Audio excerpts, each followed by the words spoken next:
السلام علیکم پیارے دوستو، ایک دفعہ 3 ڈاکو رات کو ڈاکہ ڈالنے کے لیے ایک گھر میں گئے۔ جب وہ اس گھر کے کمرے میں داخل ہوئے تو 3 خوبصورت حسین و جمیل لڑکیاں سو رہی تھیں۔ جب ڈاکوؤں نے ان کو اکیلا دیکھا تو شیطان نے ان کے دل میں شیطانی پیدا کر دی اور ان تینوں ڈاکوؤں نے ان تینوں بہنوں کے ساتھ زبردستی زنا کرنا شروع کر دیا۔ اس کمرے میں اندھیرا اتنا تھا کہ ان تینوں لڑکیوں کو ان ڈاکوؤں کی پہچان نہ ہو سکی اور وہ تینوں ڈاکو بھی اچھے سے ان لڑکیوں کی شکل نہ دیکھ سکیں۔ لڑکیوں سے زبردستی زنا کرنے کے بعد وہ وہاں سے چلے گئے۔ چند دنوں کے بعد وہ تینوں ڈاکو ایک گلی سے گزر رہے تھے۔ اس گلی میں ایک مسجد تھی۔ اس مسجد میں امام صاحب تقریر فرما رہے تھے کہ زنا انسان پر ایک ایسا قرض ہے جو انسان کو ہر حال میں ادا کرنا پڑتا ہے، لیکن اگر کوئی انسان اللہ کے دروازے پر توبہ کر لے تو اللہ تعالیٰ اس کے قرض کو زائل کر دیتا ہے، لیکن شرط یہ ہے کہ سچے دل سے توبہ ہو۔ امام صاحب کی یہ بات سن کے ان کے دل کو جا لگی۔ وہ تینوں بھی اکلوتی بہن کے بھائی تھے۔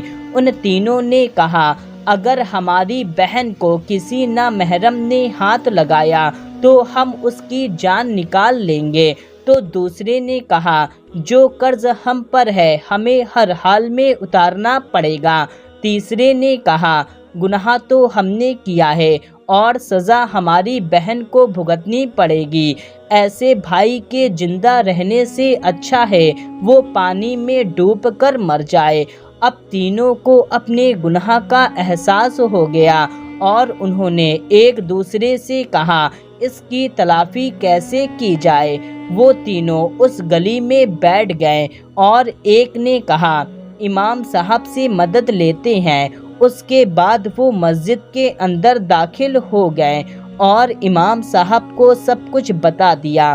امام صاحب نے کہا، میرا رب بڑا غفور و رحیم ہے، اگر وہ معاف کرنے پر آ جائے تو 100 قتل کرنے والوں کو بھی معاف کر دیتا ہے، لیکن اگر پکڑنے پر آ جائے تو ایک ریشم کے دھاگے کے برابر گناہ پر بھی پکڑ لیتا ہے، لیکن اگر تم سچے دل سے اس کے دروازے پر توبہ کرتے ہو تو وہ غفور و رحیم ہے، تمہیں ضرور معاف کر دے گا۔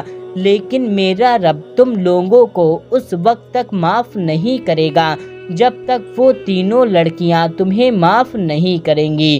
وہ تینوں ڈاکو ان تینوں لڑکیوں کے گھر کی طرف چل پڑے۔ چلتے چلتے وہ تینوں لڑکیوں کے گھر پہنچ گئے۔ دروازہ کھٹکھٹایا تو ایک بہن نے دروازہ کھولا اور پوچھا، تم کون ہو؟ یہاں پر کیا کرنے آئے ہو؟ ان تینوں میں سے ایک نے کہا، جس کو کیے بنا ہمیں سکون نہیں آ رہا ہے۔ ان کی باتوں سے لڑکی کو تسلی ملی۔ وہ تینوں کو اندر لے گئی۔ جب وہ اندر داخل ہو گئے تو باقی کی 2 بہنیں رو رہی تھیں۔ انہوں نے رونے کا وجہ پوچھی کہ تم لوگ کیوں رو رہی ہو؟ تمہارے ماں باپ نہیں ہیں کیا؟ انہوں نے کہا، ہمارا ایک بزرگ باپ تھا، ایک رات وہ کسی کام سے باہر گیا تھا تو 3 ڈاکوؤں نے ہم پر حملہ کر دیا اور ہم تینوں کو اکیلا پا کر ہمارے ساتھ زبردستی کی، اور جب یہ خبر ہمارے بوڑھے باپ نے سنی تو وہ برداشت نہ کر سکا اور دنیا سے رخصت ہو گیا۔ یہ سن کر ایک بولا، ان تینوں کو تم جانتی ہو؟ انہوں نے کہا، کمرے میں بہت اندھیرا تھا، ہم ان کو نہیں دیکھ پائے، اگر وہ آج ہمارے سامنے آ جائیں تو ہم ان کے ٹکڑے ٹکڑے کر دیں گے اور اس کے بعد ہم اپنے پیٹ میں پل رہے ان کے بچوں کو بھی قتل کر دیں گے، کیونکہ جن کے نامعلوم باپ کا کردار ایسا تھا تو وہ بڑے ہو کر بہت بڑے مجرم بنیں گے۔ یہ سن کر ان تینوں میں سے ایک نے کہا، اس رات کو تم سے زبردستی کرنے والے ہم تینوں تھے۔ یہ سن کر تینوں کے پیروں کے تلے سے زمین نکل گئی اور ایک بہن نے خنجر اٹھایا اور ایک ڈاکو کی گردن پر رکھ دیا اور کہا تمہاری وجہ سے ہم نے اپنے باپ کو کھو دیا، تم نے ہمارے کردار کو خاک میں ملا دیا، اب تمہارا اس دنیا میں رہنے کا کوئی حق نہیں ہے۔ دوسرے نے کہا ہم سے بہت بڑا گناہ ہوا ہے، ہم اس کی تلافی کرنے کے لیے تمہارے پاس آئے ہیں، اگر ہم اپنے گناہ کی توبہ نہ کرتے تو ہم اس گھر میں کیوں آتے اور ہم اس گناہ کے بارے میں تم کو کیوں بتاتے؟ اس لڑکی نے کہا تم اپنے گناہ کی اصلاح کیسے کر سکتے ہو؟ اس نے کہا ہم تینوں تم 3 بہنوں سے شادی کریں گے، اس طرح ہم اپنے اس بچے کو ایک باپ کا نام دیں گے۔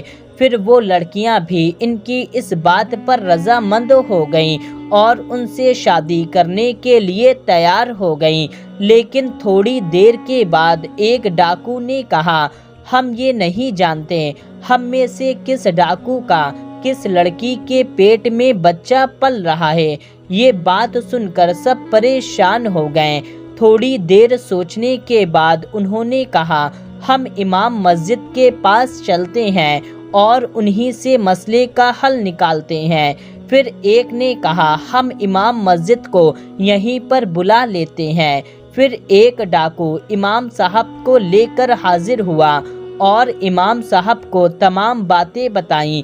تھوڑی دیر سوچنے کے بعد امام صاحب نے ان تینوں کو ایک لائن میں کھڑا کر دیا اور ان 3 لڑکیوں سے کہا ان تینوں کے سینے پر ناک لگا کر کے خوشبو سونگھو، کیونکہ جب تم ان تینوں کے قریب جاؤ گی تو تمہیں ایک عجیب و غریب خوشبو محسوس ہوگی، کیونکہ ہر مسلمان چاہے کتنا ہی گنہگار کیوں نہ ہو، اگر اس نے نبی کا کلمہ پڑھ لیا ہے تو اس کے جسم سے ایک عجیب و غریب خوشبو نکلتی ہے اور وہ خوشبو ہر میں مختلف ہوتی ہے، اور جب تم ان تینوں کی خوشبو سونگھو گی تو تمہیں محسوس ہوگا کہ اس دن کون سا ڈاکو تمہارے قریب آیا تھا۔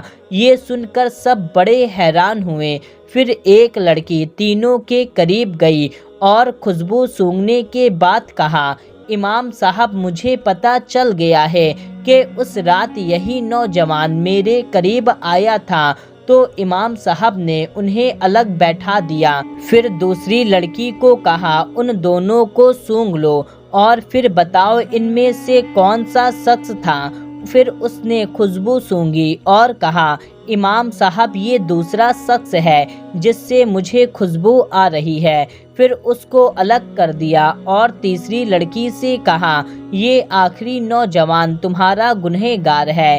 پھر امام صاحب نے تینوں کا نکاح پڑھا دیا اور تینوں اپنی غلطی کی تلافی کر کے خوشی خوشی اپنی زندگی گزارنے لگے۔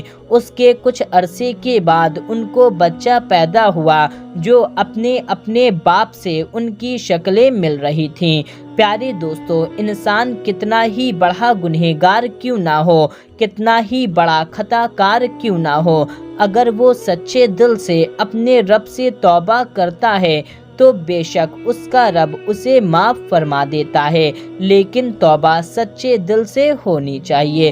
تو پیارے دوستو، آپ اس ویڈیو کو ایک لائک کر کے چینل کو سبسکرائب کر لیں اور اس ویڈیو کو زیادہ سے زیادہ لوگوں تک شیئر کر دیجیے۔ ملتے ہیں تب تک کے لیے اللہ حافظ۔